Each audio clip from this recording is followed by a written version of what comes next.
Kisah nyata horor pesugihan penjual nasi goreng keliling tumbal ayam hitam dan mantra. Di sebuah desa kecil yang terpencil, di mana jalanan berkelok dan pepohonan rimbun mengelilingi rumah-rumah penduduk, hiduplah Kusnadi, seorang pedagang nasi goreng keliling.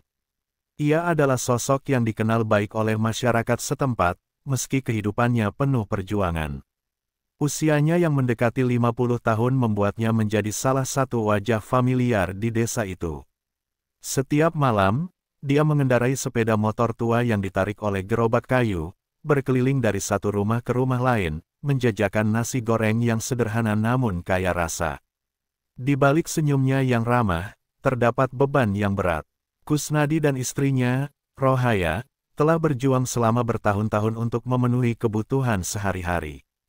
Mereka memiliki 2 anak yang masih kecil, dan setiap bulan, mereka harus berhadapan dengan tumpukan utang yang terus menumpuk. Meskipun Kusnadi bekerja keras setiap malam, penghasilannya tidak pernah cukup untuk menutupi semua kebutuhan. Dalam hati kecilnya, dia merasa terjebak dalam siklus kemiskinan yang seolah tak ada ujungnya. Setiap pagi, dia dan Rohaya duduk di meja makan yang sederhana, menatap piring kosong dan hanya bisa berharap ada sesuatu untuk disajikan. Rohaya selalu berusaha optimis, berusaha menghibur suaminya dengan kata-kata manis, "Kita bisa melalui ini, Nak. Yang penting kita tetap bersama." Namun, Kusnadi bisa merasakan kepedihan dalam suara istrinya. Dia tahu betul bahwa harapan itu semakin menipis. Suatu malam, setelah selesai berjualan dan saat gerobaknya kembali kosong, Kusnadi bertemu dengan Ki Susno, seorang dukun yang dikenal di desanya. Ki Susno memiliki reputasi yang campur aduk, beberapa orang menganggapnya sebagai penyelamat, sementara yang lain menganggapnya sebagai penyebab malapetaka. Dengan tatapan tajam dan senyum misterius, Ki Susno mendekatinya. "Aku tahu kamu sedang mencari jalan keluar dari kesulitan," katanya. Suaranya dalam dan menenangkan, tetapi di balik kata-katanya terdapat janji yang mengerikan. Kusnadi merasa jantungnya berdegup kencang. Apa yang dicari Ki Susno? Dia merasa terjebak dalam perbincangan ini, tetapi rasa ingin tahunya lebih besar daripada rasa takutnya. Ki Susno menjelaskan tentang pesugihan, sebuah praktik yang menjanjikan kekayaan instan dengan imbalan yang mengerikan. Kusnadi mendengarkan dengan seksama, meskipun hatinya bergetar mendengar deskripsi ritual yang harus dilalui. "Aku bisa membantumu," lanjut Ki Susno. "Dengan pesugihan, kamu bisa mendapatkan semua yang kamu inginkan. Cukup satu ritual, dan semuanya akan berubah." Kusnadi terdiam. Di dalam pikirannya, berputar gambaran masa depan yang lebih baik, di mana ia bisa membayar semua utangnya, memberikan pendidikan yang layak untuk anak-anaknya, dan menghapus rasa cemas yang selalu menghantui keluarganya. Namun, di balik keinginan itu, ada suara kecil yang berbisik, menegur keputusan yang mungkin akan diambilnya. "Apa yang akan kau korbankan? Apakah ini benar-benar jalan yang tepat?" Setelah pertemuan dengan Ki Susno, Kusnadi pulang dengan pikiran yang penuh kegelisahan. Dalam perjalanan pulang, dia tidak bisa berhenti memikirkan tawaran itu. Di satu sisi, dia merasa terdesak oleh situasi yang semakin sulit, tetapi di sisi lain, dia merasakan ketakutan yang mendalam. "Apakah aku siap menghadapi konsekuensi dari keputusan ini?" tanyanya pada diri sendiri. Namun, di dalam hatinya, harapan akan kehidupan yang lebih baik terus membara. Sesampainya di rumah, Kusnadi melihat Rohaya yang sedang menunggu dengan senyuman. Dia mencoba menyembunyikan beban pikirannya, tetapi di dalam hatinya, dia tahu bahwa hidup mereka tidak bisa terus seperti ini. "Apa yang harus aku lakukan?" pikirnya, merasakan tekanan hidup yang semakin menghimpit. Dalam kegelapan malam, saat semua orang tertidur, Kusnadi terjebak dalam pikiran dan keraguannya. Dia tahu bahwa keputusan yang akan diambilnya bisa mengubah segalanya, tetapi apakah itu akan membawa kebahagiaan atau malapetaka? Malam itu, setelah pertemuannya dengan Ki Susno, Kusnadi terbaring di tempat tidurnya dengan pikiran yang kacau. Suara desiran angin di luar seolah berbisik tentang keputusan yang harus diambilnya. Ketika fajar mulai menyingsing, hati Kusnadi dipenuhi keraguan dan kecemasan. Dia merasa terjebak antara harapan akan kehidupan yang lebih baik dan ketakutan akan konsekuensi dari tindakan yang akan diambilnya. Akhirnya, dengan tekad yang bulat, Kusnadi memutuskan untuk menemui Ki Susno lagi. Dia merasa bahwa tidak ada pilihan lain, hidupnya dan keluarganya telah terjebak dalam kegelapan yang menyakitkan. Dia ingin berjuang untuk masa depan anak-anaknya, meskipun harus menempuh jalan yang berbahaya. Saat dia tiba di tempat Ki Susno, suasana di sekelilingnya terasa mencekam. Ki Susno menunggu dengan senyuman misterius, seolah sudah menantikan kedatangannya. "Selamat datang, Kusnadi. Sudah siap untuk mengambil langkah pertama?" tanya Ki Susno, suaranya tenang namun penuh kekuatan. Kusnadi mengangguk, meskipun hatinya berdebar kencang. Ki Susno menjelaskan bahwa untuk melakukan pesugihan, ia harus melakukan ritual yang melibatkan berbagai benda dan pengorbanan.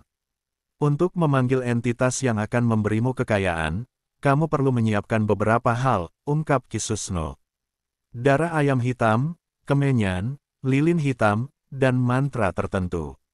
Semua ini adalah syarat mutlak untuk memastikan keberhasilan ritual. Kusnadi merasa mual mendengar semua itu. Namun, dia berusaha menahan rasa takutnya. Dalam pikirannya, dia membayangkan bagaimana kehidupan mereka akan berubah setelah ritual itu berhasil. Dia berjanji pada diri sendiri bahwa semua ini untuk keluarganya, untuk masa depan yang lebih baik. Setelah persiapan selesai, Kusnadi diinstruksikan untuk datang ke tempat terpencil di pinggir desa saat malam tiba. Dengan langkah ragu, dia membawa semua perlengkapan yang diminta Ki Susno. Saat malam tiba, dia melangkah ke tempat yang ditunjukkan, mengingat setiap detail dengan jelas. Suasana malam sangat sunyi, hanya suara angin yang berdesir di antara pepohonan. Ketika Kusnadi tiba, dia merasakan hawa dingin yang menusuk. Di tengah lapangan yang gelap, dia melihat Ki Susno sudah menunggu, dikelilingi oleh lilin-lilin hitam yang menyala. Ki Susno menginstruksikan Kusnadi untuk menempatkan semua perlengkapan di tengah lingkaran lilin. Dalam ketegangan, Kusnadi mengikuti semua perintahnya, merasakan jantungnya berdebar kencang. "Sekarang, kita mulai ritual," kata Ki Susno, suaranya menggetarkan udara malam.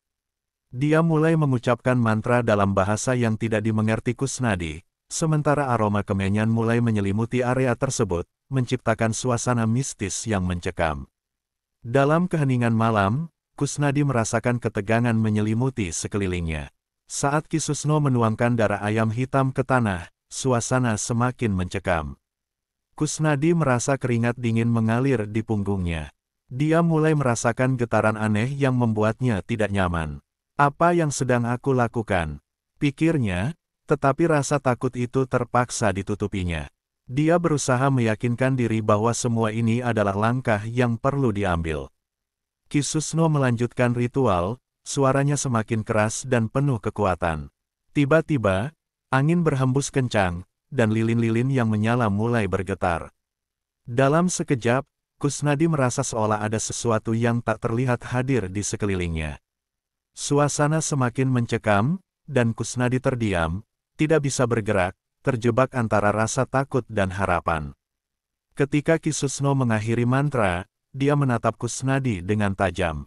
"Kekayaan akan datang padamu, tetapi ingat, ada harga yang harus dibayar." Kata-kata itu menggema di telinga Kusnadi, membuatnya merinding. Dia merasa seolah berada di ambang jurang yang dalam, di mana dia tidak bisa mundur lagi. Setelah ritual selesai, Kusnadi pulang dengan perasaan campur aduk. Dia tidak bisa tidur semalaman, pikirannya terus berputar tentang apa yang telah dia lakukan. Keesokan harinya, saat berjualan, dia merasakan perubahan yang luar biasa. Pelanggannya datang berbondong-bondong, dan warung nasi gorengnya menjadi ramai. Senyum kebahagiaan muncul di wajahnya, tetapi di balik itu, ada rasa cemas yang terus menggelayuti pikirannya. Kusnadi merasakan ada sesuatu yang tidak beres, seolah ada bayangan gelap yang mengintai di balik keberhasilannya. Dia berusaha menyingkirkan pikiran buruk itu, tetapi semakin hari, rasa cemas itu semakin kuat. Dalam hati, dia bertanya, apakah ini semua sebanding dengan apa yang telah aku korbankan? Namun, dia terus berpegang pada harapan bahwa segala sesuatu akan baik-baik saja. Seiring berjalannya waktu setelah ritual pesugihan yang dilakukan Kusnadi, kehidupannya berubah drastis. Dalam hitungan minggu, warung nasi gorengnya yang sebelumnya sepi pengunjung kini diserbu pelanggan. Suasana malam yang dulunya sunyi kini dipenuhi gelak tawa dan suara bising dari pelanggan yang menikmati nasi gorengnya. Kusnadi merasa seolah hidupnya telah terlahir kembali. Setiap malam, dia pulang dengan wajah ceria, menggenggam uang yang berlimpah. Namun, di balik kebahagiaan yang menggelora itu, ada bayangan gelap yang mulai mengintai. Kusnadi merasakan perubahan dalam diri dan sekelilingnya. Meskipun dia memiliki semua yang diinginkan, di hatinya ada rasa tidak nyaman yang tak kunjung sirna. Dia sering terbangun di tengah malam, teringat akan ritual yang dilakukannya. Suara jeritan dan tangisan pelanggan yang jatuh sakit mulai menghantuinya, meskipun saat itu dia berusaha mengabaikannya. Suatu malam, saat Kusnadi sedang berjualan, dia melihat seorang wanita tua yang tampak lemah, datang untuk membeli nasi goreng. Setelah menikmati makanannya, wanita itu tiba-tiba terjatuh dan tidak sadarkan diri. Kusnadi berlari ke arahnya, panik dan cemas. Masyarakat mulai berkumpul, dan beberapa dari mereka mulai berbisik. "Apa yang terjadi dengan warung nasi goreng itu?" tanya salah seorang tetangga. Rasa takut mulai menggerogoti hati Kusnadi. Kusnadi merasa terpuruk. Dia tidak bisa mengabaikan kenyataan bahwa beberapa pelanggan yang menikmati nasi gorengnya mulai jatuh sakit. Dalam pikirannya, dia mulai mempertanyakan apakah semua ini adalah akibat dari pesugihan yang dilakukannya. Di satu sisi, dia merasa bersalah, tetapi di sisi lain, dia berusaha meyakinkan diri bahwa semua itu hanya kebetulan. Mungkin ini semua tidak ada hubungannya, pikirnya, berusaha menepis rasa bersalah yang mulai menggerogoti. Namun, rumor mulai menyebar di desa. Masyarakat mulai mencurigai asal-usul kekayaan Kusnadi. Mereka mulai berbicara di belakangnya, mengaitkan kesuksesannya dengan praktik gelap yang dilakukannya. Ketika Kusnadi memasuki pasar, dia merasakan tatapan curiga dari orang-orang di sekitarnya. Rasa malu dan ketakutan menyelimuti dirinya. Tidak lama kemudian, beberapa pelanggan yang mulai jatuh sakit bahkan meninggal dunia, dan itu semakin memperburuk situasi. Kusnadi kembali ke rumah dengan hati yang berat. Rohaya, istrinya, mulai merasakan perubahan dalam sikap suaminya. Dia melihat Kusnadi yang dulunya ceria kini selalu gelisah dan cemas. "Ada apa, Nak? Kenapa kamu terlihat semakin murung?" tanya Rohaya, khawatir. Kusnadi hanya bisa tersenyum kecil dan menjawab, "Tidak ada, semua baik-baik saja." Namun, di dalam hatinya, dia tahu bahwa semuanya tidak baik-baik saja. Dalam keheningan malam, saat semua orang tertidur, Kusnadi terjaga, merenungkan apa yang telah terjadi. Dia merasa terjebak dalam pusaran kesuksesan yang mengerikan. Setiap kali dia melihat wajah pelanggan yang pernah menikmati nasi gorengnya, bayangan mereka yang terjatuh dan sakit akan menghantuinya. Dia merasa seperti orang yang terperangkap dalam labirin kegelapan, di mana tidak ada jalan keluar. Kusnadi merasa semakin terasing dari keluarganya. Dia mulai menghindari berbicara tentang pekerjaannya dengan Rohaya, karena dia tahu bahwa sang istri akan merasa khawatir. Rasa bersalah terus menggerogoti hatinya, dan dia mulai merindukan masa-masa ketika hidupnya sederhana. Dia teringat saat-saat berdua dengan Rohaya, menyiapkan bahan makanan bersama, dan menghabiskan waktu berkualitas dengan anak-anak. Semua itu kini terasa seperti kenangan yang jauh. Masyarakat desa juga mulai menjauh. Mereka menganggap Kusnadi sebagai penyebab malapetaka yang menimpa desa. Perasaan ketidakadilan dan rasa bersalah mulai menggerogoti hidupnya. Dia merasa kehilangan segalanya, kebahagiaan, kepercayaan diri, dan bahkan keluarganya.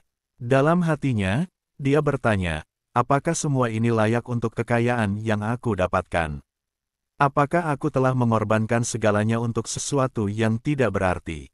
Di tengah kebisingan warung nasi gorengnya yang ramai, Kusnadi merasa kesepian. Dia melihat senyum pelanggan, tetapi di balik senyuman itu, dia merasakan kesedihan yang mendalam. Dia tahu bahwa kesuksesannya tidak datang tanpa harga. Ketika dia pulang ke rumah, dia merasakan beratnya beban yang harus dipikul. Rasa penyesalan mulai membanjir, tetapi dia merasa terjebak dalam lingkaran yang tidak bisa dia tinggalkan. Kusnadi berdiri di ambang jurang, terperangkap antara kesuksesan yang dicapai dan konsekuensi yang mengerikan. Dia tahu, dalam lubuk hatinya, bahwa dia harus segera mengambil tindakan untuk menghentikan semua ini sebelum semuanya terlambat. Namun, rasa takut akan kehilangan semua yang telah didapatkan membuatnya ragu untuk melangkah. Setiap malam, saat dia berbaring di tempat tidur, suara jeritan dan tangisan terus menghantuinya, menuntut agar dia menghadapi kebenaran pahit yang telah dia pilih. Hari-hari berlalu, dan situasi Kusnadi semakin mencekam. Dia merasa seperti berada dalam kegelapan yang tak berujung.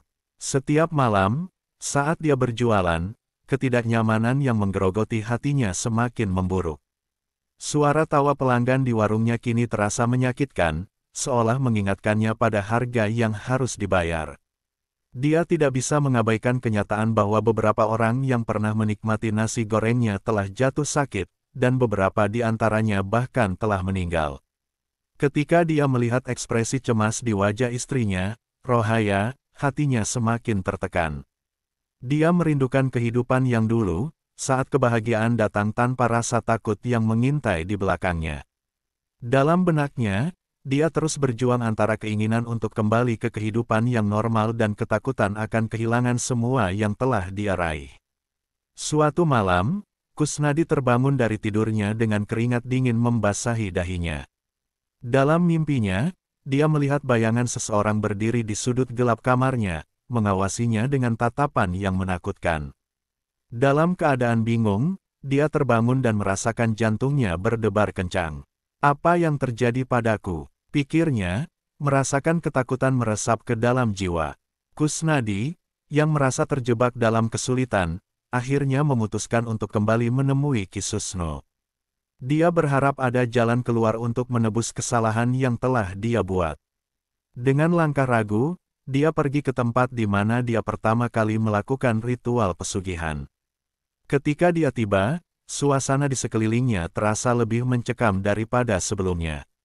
Ki Susno sudah menunggu, berdiri di bawah cahaya bulan purnama. "Selamat datang, Kusnadi. Apa yang membawamu kembali ke sini?" tanya Ki Susno sambil tersenyum, tetapi ada sesuatu yang membuat senyum itu terlihat menakutkan. Kusnadi menatap dukun itu dengan penuh rasa cemas. "Aku ingin mengakhiri semua ini. Aku tidak bisa hidup dengan rasa bersalah ini lagi. Aku merasa kutukan ini mengintai aku dan keluargaku." Ki Susno mengangguk, tetapi wajahnya menunjukkan bahwa dia tidak terkejut dengan pengakuan Kusnadi. "Setiap tindakan pasti ada konsekuensinya. Namun, untuk menghentikan semua ini, kamu harus melakukan ritual lagi." Kata-kata itu membuat Kusnadi merinding. Dia tahu bahwa ritual kedua berarti ada sesuatu yang lebih besar yang harus dikorbankan. "Ritual kedua, apa yang harus aku lakukan?" tanya Kusnadi, suaranya bergetar. "Kamu harus memberikan tumbal yang lebih besar. Hanya dengan itu, kamu bisa menebus kesalahanmu," jawab Ki Susno. Kusnadi merasa perutnya terbalik mendengar kata-kata itu. Dia tahu bahwa tumbal yang diminta tidak bisa dianggap enteng. Apa yang harus dia korbankan? Setelah beberapa saat terdiam, Ki Susno menjelaskan bahwa tumbal kali ini harus berupa pengorbanan yang lebih berharga. "Kamu harus memilih sesuatu yang sangat berarti bagimu. Hanya dengan cara itu, kutukan ini bisa dipatahkan," lanjut Ki Susno. Kusnadi merasa hatinya hancur mendengar itu. Dia teringat akan keluarganya, terutama Rohaya dan anak-anak mereka. "Apakah aku harus mengorbankan mereka?" pikirnya, rasa ketakutan merayap di dalam hati. Kusnadi pergi dengan pikiran yang penuh kekacauan. Dia tahu bahwa dia harus segera mengambil keputusan, tetapi setiap pilihan yang dia buat terasa seperti menghadapi kegelapan yang lebih dalam. Dalam pikiran yang bergejolak, dia merasa terjebak dalam siklus yang tidak bisa dia hentikan. Rasa bersalah menggigit-gigit hatinya, dan dia merasa semakin terasing dari keluarganya. Setiap malam, saat dia berbaring di tempat tidur, bayangan wajah pelanggan yang jatuh sakit terus menghantuinya. Ketika Kusnadi akhirnya memutuskan untuk melakukan ritual kedua, dia merasa seperti berada di ambang jurang. Dia tahu bahwa apapun yang dia pilih akan berdampak besar pada hidupnya. Dalam keheningan malam, dia mengumpulkan semua perlengkapan yang diminta Ki Susno. Kali ini, dia harus membawa lebih banyak benda, termasuk darah dari hewan yang lebih besar. Di tengah malam yang gelap, Kusnadi kembali ke tempat yang sama di mana ritual pertama dilakukan. Ki Susno menunggu dengan tatapan serius, dan suasana di sekelilingnya terasa lebih mencekam. Lilin-lilin hitam dinyalakan lagi, dan aroma kemenyan memenuhi udara. Kusnadi merasa jantungnya berdegup kencang, dan dia tahu bahwa langkah ini adalah langkah terakhir yang harus diambil. Ketika ritual dimulai, Kusnadi merasa ada sesuatu yang tidak beres. Ki Susno mulai mengucapkan mantra, dan suasana malam terasa semakin gelap. Dalam ketegangan, Kusnadi merasakan kehadiran sesuatu yang tidak kasat mata. Dia mulai meragukan keputusan yang diambilnya, tetapi rasa takut akan kehilangan segalanya membuatnya tetap bertahan. Saat pengorbanan berlangsung, Kusnadi merasakan sesuatu yang aneh. Dia merasakan getaran kuat di dalam dirinya, seolah ada entitas yang sedang hadir. Dalam keheningan yang mencekam, dia mendengar bisikan lembut, seolah memanggilnya untuk menyerahkan semua yang berharga. Dalam momen itu, dia menyadari bahwa dia harus memilih antara kekayaan yang diperolehnya dan cinta yang dimiliki untuk keluarganya. Dengan air mata mengalir di pipinya, Kusnadi akhirnya menyadari bahwa dia tidak bisa mengorbankan keluarganya. Rasa cinta yang mendalam mengalahkan semua rasa takut dan keserakahan. Dalam hatinya, dia berdoa agar bisa menebus kesalahan tanpa kehilangan orang-orang yang dicintainya. Namun, saat ritual berakhir, dia merasa ada sesuatu yang hilang, dan kutukan itu semakin mendekat. Kusnadi pulang dengan perasaan campur aduk. Dia telah mengambil langkah berani, tetapi dia juga tahu bahwa konsekuensi dari pilihan-pilihannya belum sepenuhnya terbayar. Dalam perjalanan pulang, dia merasa ada bayangan gelap yang mengikutinya, menandakan bahwa jalan yang dia pilih mungkin tidak simen yang dia harapkan. Saat dia tiba di rumah, dia melihat Rohaya yang menunggu dengan cemas. Dia berusaha tersenyum, tetapi di dalam hati, dia tahu bahwa badai yang lebih besar sedang mengintai. Setelah ritual kedua yang dilakukan Kusnadi, hidupnya tidak kunjung membaik. Meskipun ia merasa telah mengambil langkah yang benar dengan menolak mengorbankan keluarganya, kutukan yang mengintai seolah semakin merapat. Hari-hari berlalu, dan meski warung nasi gorengnya tetap ramai, suasana di dalam dirinya semakin gelap. Rasa bersalah yang terus menghantui membuatnya sulit bernafas. Kusnadi mulai memperhatikan bahwa dampak dari ritual kedua bukan hanya mengancam dirinya, tetapi juga keluarganya. Rohaya, yang dulunya ceria, kini selalu tampak cemas. Dia memperhatikan perubahan dalam sikap suaminya, tapi Kusnadi berusaha menutupi rasa sakitnya. Dalam benaknya, dia berjuang antara keinginan untuk melindungi keluarganya dan ketakutan akan apa yang akan terjadi selanjutnya. Suatu malam, setelah pulang dari berjualan, Kusnadi menemukan Rohaya terjatuh pingsan di dapur. "Rohaya!" teriaknya, berlari mendekat. Dia segera mengangkatnya dan membawanya ke ranjang. Ketika Rohaya membuka matanya, dia tampak bingung dan lemah. "Apa yang terjadi, Nak?" tanya Kusnadi, penuh rasa khawatir. Rohaya hanya bisa menggelengkan kepala, air mata mengalir di pipinya. Kusnadi merasa tertekan. Dia menyalahkan dirinya sendiri atas semua yang terjadi. Dalam pikirannya, dia merasa bahwa semua ini adalah akibat dari pilihan yang telah dia buat. Masyarakat desa mulai menjauh, dan anak-anaknya juga diperlakukan berbeda oleh teman-teman mereka. Semua ini membuatnya merasakan beban yang semakin berat di pundaknya. Keadaan menjadi semakin buruk ketika desas-desus tentang dirinya menyebar di desa. Beberapa orang mulai mengklaim bahwa warung nasi gorengnya adalah sumber malapetaka. Mereka berbisik di belakangnya, mengaitkan segala penyakit dan kematian yang terjadi di desa dengan keberadaan Kusnadi dan praktik pesugihan yang dilakukannya. Ketika dia berusaha menjelaskan, semua orang hanya menuduhnya dan menjauh. Kusnadi merasa terasing dan putus asa.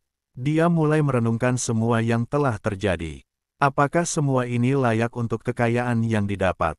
Dia teringat kembali pada malam ketika dia pertama kali bertemu Ki Susno dan bagaimana semua ini dimulai. Dalam momen itu, rasa penyesalan menggelayuti hatinya.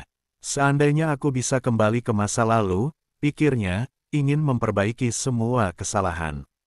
Di tengah malam yang sunyi, Kusnadi terbangun dengan teriakan. Dalam mimpinya, dia melihat sosok-sosok yang tidak dikenal, menuntutnya untuk menjawab atas semua yang telah dilakukan.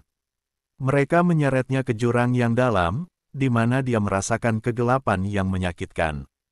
Ketika dia terbangun, jantungnya berdebar kencang, dan dia menyadari bahwa kutukan itu semakin dekat. Kusnadi memutuskan untuk menemui Ki Susno lagi, berharap dia bisa menemukan jalan keluar dari semua ini. Dengan langkah berat, dia kembali ke tempat di mana ritual pertama dan kedua dilakukan. Saat dia tiba, suasana di sekitar terasa lebih mencekam dari sebelumnya. Ki Susno menunggu, wajahnya serius dan matanya tajam. "Kau kembali. Apa yang kau inginkan?" tanyanya. Kusnadi menjelaskan semua yang terjadi. "Aku tidak bisa hidup seperti ini. Keluargaku menderita, dan aku merasa semakin terasing. Apa yang harus aku lakukan untuk menghentikan semua ini?" Ki Susno mengangguk, tetapi senyum tipis di wajahnya menunjukkan bahwa dia tahu lebih dari yang dikatakan. "Kamu harus membayar harga yang lebih tinggi. Hanya dengan itu, kutukanmu bisa terhapus," jawab Ki Susno. Kata-katanya seperti palu yang menghantam jantung Kusnadi. "Apa yang harus aku korbankan kali ini?" tanyanya, suaranya bergetar. Ki Susno menjelaskan bahwa kali ini, tumbalnya adalah sesuatu yang tak terbayangkan, sesuatu yang sangat dekat dengan hatinya. Dalam kegelapan malam, Kusnadi merasa putus asa. Dia tidak ingin kehilangan Rohaya atau anak-anaknya, tetapi dia tahu bahwa kutukan ini tidak akan berhenti sampai dia memenuhi permintaan itu. "Mengapa aku harus membayar dengan cara ini? Bukankah aku sudah cukup menderita?" pikirnya, merasa terjebak dalam situasi yang tidak bisa dia kendalikan. Kusnadi pulang dengan perasaan hancur. Dia tidak bisa tidur semalaman, pikirannya terus berputar tentang apa yang harus dilakukan. Dalam hati, dia berdoa agar bisa menemukan cara untuk menyelamatkan keluarganya tanpa harus mengorbankan orang-orang yang dicintainya. Namun, saat fajar menyingsing, dia menyadari bahwa satu-satunya jalan keluar mungkin adalah mengorbankan dirinya sendiri. Di tengah kesedihan dan ketakutan, Kusnadi tahu bahwa dia harus membuat keputusan sulit. Dia bertekad untuk melindungi keluarganya dengan cara apapun, bahkan jika itu berarti menghadapi kegelapan yang lebih dalam. Dengan hati yang berat, dia berusaha mencari cara untuk mengakhiri kutukan ini, tetapi dia juga tahu bahwa konsekuensi dari setiap tindakan akan selalu mengikutinya. Dalam hati, dia berharap bahwa dengan pengorbanan, dia bisa menebus kesalahan dan menemukan jalan kembali ke kehidupan yang normal. Kusnadi terbangun di pagi hari dengan perasaan hampa dan putus asa. Selama beberapa malam terakhir, mimpinya dipenuhi dengan bayangan mengerikan, wajah-wajah pelanggan yang jatuh sakit dan suara jeritan yang terus menghantui tidurnya. Dia merasa terjebak dalam kegelapan yang semakin mencekam, dan setiap hari yang berlalu membawa beban yang lebih berat di pundaknya. Setelah memutuskan untuk mengorbankan dirinya demi keluarganya, Kusnadi merasa bertekad untuk menghadapi Ki Susno sekali lagi. Dengan langkah berat dan hati yang penuh keraguan, dia kembali ke tempat di mana ritual pertama dan kedua dilakukan. Suasana di sekelilingnya terasa semakin gelap dan menakutkan. Dia merasa seolah bayangan-bayangan jahat mengawasinya setiap kali dia melangkah. Ketika Kusnadi tiba, Ki Susno sudah menunggu dengan tatapan yang tidak bisa dibaca. "Kau datang untuk memenuhi janjimu?" tanyanya dengan nada yang dalam. Kusnadi mengangguk, meskipun rasa takut menyelimuti hatinya. "Aku bersedia melakukan apapun untuk menyelamatkan keluargaku," kata Kusnadi, suaranya bergetar. Ki Susno tersenyum, tetapi senyuman itu terasa dingin dan penuh misteri. Baiklah, untuk mengakhiri kutukan ini, kamu harus melakukan ritual terakhir. Tumbal yang akan kau berikan adalah dirimu sendiri. Hanya dengan pengorbananmu, kutukan ini bisa terhapus. Kata-kata itu mengguncang hati Kusnadi. Dia merasa seolah dunia di sekitarnya runtuh. Apakah tidak ada cara lain? Tanyanya, wajahnya pucat. Namun, Ki Susno hanya menggelengkan kepala, menegaskan bahwa ini adalah satu-satunya jalan. Kusnadi kembali pulang dengan pikiran yang bergejolak. Dia merasa hancur. Bagaimana bisa dia mengorbankan dirinya sendiri? Di satu sisi, dia ingin melindungi keluarganya, tetapi di sisi lain, dia tidak ingin meninggalkan mereka dalam kesedihan. Dia menghabiskan malam itu dengan merenungkan semua yang telah terjadi. Dia teringat saat-saat bahagia bersama Rohaya dan anak-anak mereka. Senyuman mereka, tawa mereka, semua itu kini seperti kenangan yang membayangi hidupnya. Keesokan harinya, saat dia berjualan, suasana hatinya terasa semakin kelam. Pelanggan-pelanggannya datang, tetapi dia tidak bisa menikmati kebahagiaan yang seharusnya. Dia merasakan tatapan aneh dari orang-orang di sekitarnya. Beberapa dari mereka mulai menjauh, seolah merasakan ada sesuatu yang tidak beres. Dia semakin merasa terasing, dan rasa bersalah terus menggerogoti hatinya. Ketika malam tiba, Kusnadi kembali ke tempat ritual yang ditunjukkan Ki Susno. Di sana, suasana semakin mencekam.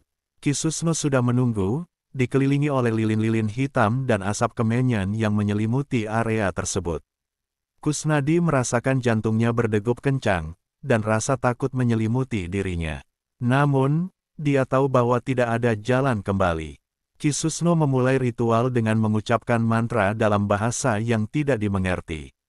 Dalam ketegangan, Kusnadi berdiri di tengah lingkaran, merasakan getaran yang menakutkan. Dia tahu bahwa dia harus menyerahkan segalanya, tetapi saat melihat wajah Ki Susno, dia merasa semakin meragukan keputusan yang diambilnya. Apakah ini yang terbaik? Apa yang akan terjadi pada keluargaku jika aku pergi? Pikirnya, tetapi rasa takut akan kutukan yang mengintai semakin menghantuinya. Saat ritual berlangsung, Kusnadi merasakan ada sesuatu yang aneh. Dia merasakan kehadiran entitas yang tidak kasat mata, seolah energi jahat menyelimuti dirinya. Dalam momen itu, dia merasa terjebak antara dunia nyata dan dunia gaib. Dia ingin berteriak, tetapi suaranya terjebak dalam tenggorokannya. Dia tahu bahwa ini adalah saat terakhirnya. Ketika ritual mencapai puncaknya, Kusnadi merasakan pengorbanan yang harus dia lakukan.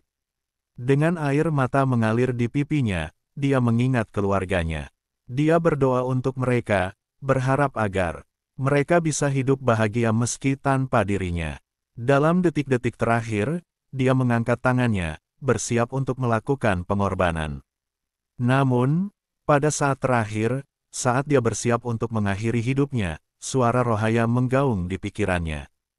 "Jangan tinggalkan kami, Nak," teriaknya, seolah menggema dalam kegelapan. Dalam momen itu, Kusnadi merasakan cinta yang mendalam untuk keluarganya. Dia tidak bisa melakukan ini. Dia tidak ingin mengorbankan hidupnya. Dengan segenap kekuatan, Kusnadi menghentikan ritual. Aku tidak bisa mengorbankan diriku," teriaknya, suara penuh penyesalan. Ki Susno menatapnya dengan tajam. "Kau telah memilih, dan sekarang kau harus menerima konsekuensinya," katanya dengan nada datar. Kusnadi merasa seolah dunia di sekelilingnya runtuh. Menghadapi keputusan yang terlalu berat, dia bertekad untuk melindungi keluarganya, tetapi harga yang harus dibayar terasa semakin mendekat. Ketika Kusnadi meninggalkan tempat ritual, dia merasa ada sesuatu yang berubah dalam dirinya. Dia telah melawan takdirnya, tetapi dia juga tahu bahwa kutukan itu mungkin belum sepenuhnya pergi.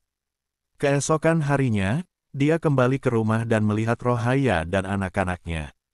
Dia berusaha tersenyum, tetapi di dalam hatinya, dia merasakan beban yang semakin berat. Dari hari ke hari, kehidupan mereka semakin memburuk. Pelanggan yang pernah ramai kini semakin menjauh. Anak-anaknya mulai merasakan dampak dari ketidakpastian yang melanda keluarga, dan Rohaya terlihat semakin lemah. Kusnadi merasa putus asa. Dia tidak ingin melihat keluarganya menderita karena keputusan yang diambilnya. Di tengah semua itu, dia menyadari bahwa dia harus mengambil langkah terakhir. Dia harus melindungi keluarganya dengan cara apapun, bahkan jika itu berarti menghadapi konsekuensi dari pilihan yang telah dia buat. Dalam benaknya, dia berdoa agar bisa menemukan cara untuk mengakhiri kutukan ini, menyelamatkan keluarganya tanpa harus mengorbankan orang-orang yang dicintainya. Ketika malam tiba, Kusnadi terbangun dengan teriakan. Dalam mimpi buruknya, dia melihat sosok-sosok yang tidak dikenal, menuntutnya untuk menjawab atas semua yang telah dilakukan. Dalam keadaan putus asa, dia merasa terjebak dalam labirin kegelapan yang tidak bisa dia hindari. Dia hanya bisa berharap agar ada jalan keluar sebelum semuanya terlambat. Nasib tragis yang menanti di ujung jalan semakin dekat, dan dia tahu bahwa apapun yang terjadi, dia harus siap menghadapi konsekuensinya. Hari-hari berlalu dengan cepat, tetapi beban di hati Kusnadi semakin terasa berat. Keluarganya mengalami kesulitan yang tak kunjung reda. Pelanggan yang dulunya setia kini menjauh, dan suara tawa anak-anaknya perlahan-lahan memudar. Kusnadi merasa terasing dalam kesunyian yang menggigit, terjebak dalam kesedihan dan penyesalan atas jalan yang telah dia pilih. Malam itu, saat duduk di meja makan yang sederhana, Kusnadi menatap wajah-wajah keluarganya yang lelah. Rohaya terlihat semakin kurus, dan anak-anaknya tampak bingung dan cemas. Dia merasa seperti monster yang telah membawa malapetaka ke dalam kehidupan mereka. Dalam keheningan, dia mulai merenungkan semua yang terjadi. Dia teringat pada saat-saat bahagia ketika mereka masih hidup sederhana, tanpa beban dan kesedihan yang mengintai. Malam demi malam, Kusnadi terbangun dari mimpi buruk yang sama, dikejar oleh bayangan masa lalunya dan kesalahan yang telah dia buat. Suara-suara mengerikan membisikkan penyesalan ke dalam telinganya. Dia merasa terjebak dalam siklus yang tidak bisa dia hentikan, dan setiap malam, rasa bersalah semakin menghantuinya. Suatu malam, saat dia tidak bisa tidur, Kusnadi memutuskan untuk berjalan-jalan di luar. Dia berkeliling desa, merenungkan semua yang telah terjadi. Saat melihat warung-warung yang sepi dan mendengar bisikan-bisikan masyarakat yang mencemoohnya, hatinya teriris. Dia menyadari bahwa semua orang di sekitarnya telah terpengaruh oleh keputusan yang dia buat. Dalam perjalanan itu, Kusnadi melihat seorang anak kecil yang sedang duduk sendirian, menangis di sudut jalan. Dia menghampiri anak itu dan bertanya, "Kenapa kamu menangis, Nak?" Anak itu mengangkat kepalanya dan menjawab, "Aku tidak punya teman, semua temanku menjauh karena mereka takut. Mereka bilang keluargamu membawa malapetaka." Mendengar kata-kata itu, Kusnadi merasa hatinya hancur. Dia tahu bahwa anak-anaknya juga merasakan hal yang sama, terasing dan dijauhi oleh orang-orang di sekitar mereka. Rasa penyesalan yang mendalam melanda, dan dia menyadari bahwa semua ini adalah akibat dari keserakahannya. Kusnadi kembali ke rumah dengan perasaan campur aduk. Dia bertekad untuk memperbaiki semua yang telah terjadi, meskipun dia tidak tahu caranya. Dia ingin melindungi keluarganya dari semua malapetaka yang telah dia panggil. Dalam hati, dia berdoa agar Tuhan memberinya kesempatan untuk menebus kesalahan. Keesokan harinya, Kusnadi memutuskan untuk berbicara dengan Rohaya. Dia ingin memberitahunya tentang semua yang terjadi dan bagaimana dia berencana untuk mengakhiri kutukan ini. Dalam suasana canggung, dia duduk di samping istrinya dan berkata, "Rohaya, aku ingin kita bersama-sama menghadapi masalah ini. Aku tidak ingin kamu dan anak-anak menderita karena keputusan yang telah aku buat." Rohaya menatapnya dengan tatapan penuh kasih, meskipun ada keraguan di matanya. "Apa yang bisa kita lakukan, Nak? Kita sudah terjebak dalam semua ini," jawabnya, suaranya lembut namun penuh kepedihan. Kusnadi merasakan berat hati saat melihat wajah istrinya yang penuh kecemasan. Dia tahu bahwa dia harus berjuang untuk keluarganya. Dia kemudian mengusulkan untuk mengadakan doa bersama, meminta ampun dan perlindungan. "Mungkin dengan cara itu, kita bisa mengakhiri semua ini," katanya penuh harap. Rohaya mengangguk, dan mereka bersama-sama mengajak anak-anak untuk berdoa. Dalam suasana haru, mereka berdoa untuk keselamatan dan kebahagiaan, berharap agar Tuhan mendengarkan permohonan mereka. Setelah doa itu, Kusnadi merasa seolah ada sedikit beban yang terangkat dari bahunya. Dia menyadari bahwa meskipun mereka terjebak dalam situasi yang sulit, cinta dan kebersamaan mereka adalah kekuatan yang paling berharga. Dia bertekad untuk memulai kembali, meskipun jalan yang harus dilalui akan sangat sulit. Dalam beberapa hari ke depan, Kusnadi mulai mengubah cara berjualannya. Dia tidak lagi hanya berfokus pada keuntungan, tetapi lebih pada memberikan yang terbaik bagi pelanggan. Dia mulai menggunakan bahan-bahan segar dan memperbaiki rasa nasi gorengnya. Dia berharap dengan cara ini, orang-orang akan kembali menghargai usaha dan kerja kerasnya. Seiring waktu, sedikit demi sedikit, pelanggan mulai kembali. Suasana di warungnya perlahan-lahan pulih. Masyarakat desa mulai melihat perubahan dalam diri Kusnadi, dan perlahan-lahan, mereka mulai menganggapnya lagi. Dia merasa harapan kembali tumbuh, dan penyesalan yang sebelumnya menghantuinya mulai memudar. Dia menyadari bahwa meskipun kesalahan masa lalu tidak bisa dihapus, masa depan masih bisa diperjuangkan. Namun, di balik semua itu, Kusnadi tetap mengingat semua yang telah terjadi. Dia ingin menjadikan pengalaman pahit itu sebagai pelajaran berharga. Dia mengajarkan anak-anaknya untuk selalu bersyukur, tidak pernah tergoda oleh kekayaan instan, dan mengingat bahwa kebahagiaan sejati datang dari kerja keras dan kejujuran. Di akhir cerita, Kusnadi menatap keluarganya dengan penuh cinta. Meskipun ada banyak kesulitan, dia merasa bahwa mereka telah melewati banyak hal bersama. Dalam pelukannya yang hangat, dia berjanji untuk selalu melindungi mereka. Dia tahu bahwa hidup tidak akan selalu mudah, tetapi selama mereka bersama, tidak ada yang tidak bisa mereka hadapi. Kisah ini menjadi pengingat bahwa setiap tindakan memiliki konsekuensi, dan bahwa cinta, pengorbanan, dan kejujuran adalah kunci untuk mencapai kebahagiaan sejati.